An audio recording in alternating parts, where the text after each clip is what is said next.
call up our next speaker to public input today, who is Gail Bordock. Welcome, Gail. You've got 5 minutes, same story. Bell goes after 4 and again at 5.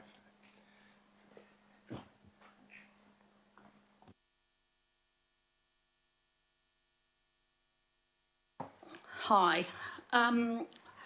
Hopefully I'll get through this in the 5 minutes. And excuse me, I've got some medication at the moment that makes my mouth really dry, so it makes it really hard for me to talk like this. But anyway, hello everyone. In architecture we talk about first principles, those decisions or assumptions that are the forethought to design that drive all decisions that follow. If these are flawed, then all outcomes are flawed. The nationwide goal to reduce emissions there is a nationwide goal to reduce emissions to an agreed target. AT must consider safety, congestion and climate change. Rather than independent design experts designing these solutions, lobbyists were listened to in the development of the long-term plan to move people from private transport to public transport. The current plan is putting the cart before the horse. In this case, the horse is a reliable public transport system of trains, ferries and buses, and the cart is affordable cycleways, not at $12,000 per metre. When people choose to use public transport, the humps and bumps are unnecessary, in fact detrimental to that goal.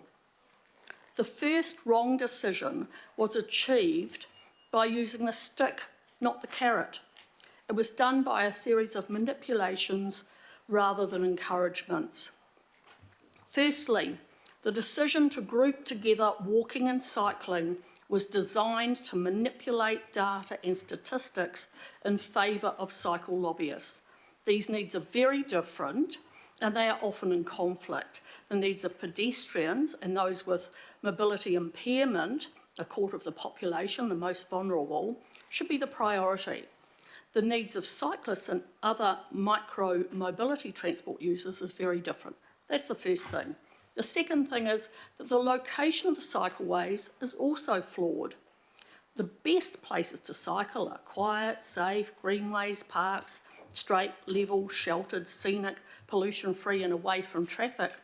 The decision comes from a place of car hating, and viewing roads as real estate was made by transport bloggers who call themselves Greater Auckland, but they're certainly not making Auckland greater. They chose the opposite location, noisy, busy, unsafe, full of fumes, conflicted with traffic, the arterial roads. Several mayors supported the ludicrous ideas of Ludo Campbell-Reid to take away all of the aspects that would encourage traffic flow. Remove shoppers and parents' car parking, remove free turns, changing light phasing so that it's shorter, adding humps and bumps, reducing speeds, narrowing intersections, inline bus stops that stop traffic while passengers embark and disembark, introducing obstacles like hit sticks and planters, and worst of all, reducing arterial roads to single lanes. These are unwanted by all ratepayers. NZTA admitted on News Talk ZB, and in my written presentation that'll be in the minutes, there's a link to this. On the 11th of June 2021, that NZTA admitted to News Talk that they were purposely creating congestion in order to annoy people out of cars.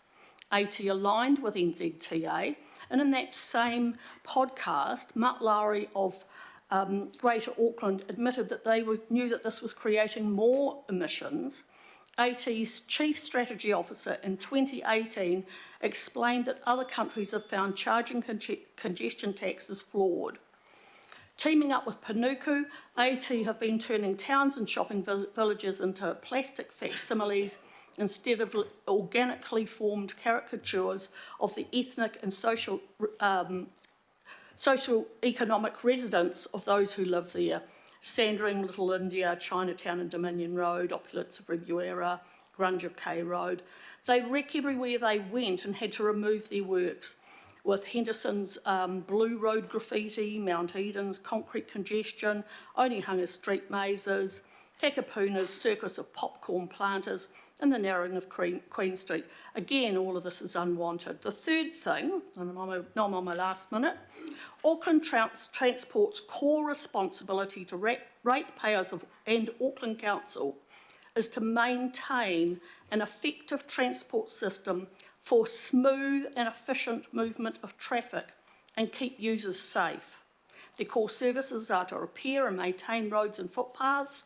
This includes sweeping gutters, clearing drains, care for street trees, painting road marking, especially zebra crossings, signs without stealing blue stones, and weeding without poison. Do you mind if I just have 2 more sentences? 2 sentences. Thank you. The impact of the recent floods would have been less if AT had maintained their core services. That priority, rather than the vanity, unwanted projects of cycleways, stop selling reserves. We need more of them. We need the golf courses to be reserves. Let's create a road to vision potholes. Both Auckland Transport and Panuku need to have their budgets cut considerably more than those proposed, and I'm suggesting that you add another 0 onto the end of Auckland Transport's budget cut. Thank you, and I'm open for questions. Okay, one quick question from Councillor Walker. No, she's already... Sure, so a quick question just around your advocacy point around not having these footpaths and cycleways along the main roads. Would you also suggest that it's more economical to run these cycleways through local parks, local streets and so on? Absolutely, and I'll give an example quickly, which is that the Miola Road cycleway, instead of going and turning into Point Chevalier Road and blocking that, which will cause cars to run down one of the parallel roads like Kiwi Road, the cycleway could go down that quiet road, and that would mean that there would be no parking that needed to be taken away from those businesses and end up closing lots of shops. Thank you. Okay, thank you very much, Gail, for your presentation. Point of order. I don't know the point of order in terms of the number of the standing order, but why can't we ask more questions? So people have come in to speak to us and their advocacy, and I have a question.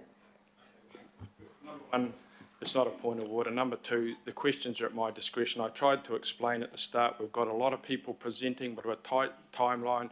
In this case, Gail was given a little bit extra, so I made that adjustment, but that'll be my call, okay? But it's our job to be here to listen and ask questions, Chair. And I'm happy to answer questions on the break. Thank you very much. Okay, thank you, Much Gail. appreciated.